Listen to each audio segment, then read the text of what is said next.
यार दोस्तों अस्सलाम वालेकुम। एक और नई वीडियो के साथ मैं हूँ आपका मेज़बान, आपका दोस्त, आपका भाई आरिफ बलोच।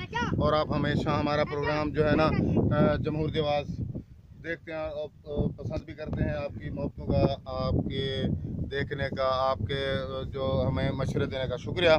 दोस्तों देखें, ये देखें, माल मवेशी पालना, हलाल माल पालना वैसे भी सुन्नत रसूल है। और जो हलाल माल है इसमें बरकत भी बहुत ज़्यादा होती है। ये देखें, दूर दराज से ये माल मवेशी लेके आए हैं। ये देखें, इतनी सफ़र करके आए हैं, अपनी रोज़ी रिज़्क़ के लिए आए हैं। ये आए हैं बहावल नगर से। और ये देखें, इतना तादाद में ये लोग आए हुए हैं और इनके मवेशियों की तादाद देखें तो इस तरह लगता है कि जनाब ये पूरा कोई 4-5 जो है ना गांव इकट्ठे होके आए हैं। तो देखें, ये अपना अच्छा काम कर रहे हैं। इनको हम इनके अच्छे काम को सराहते हैं।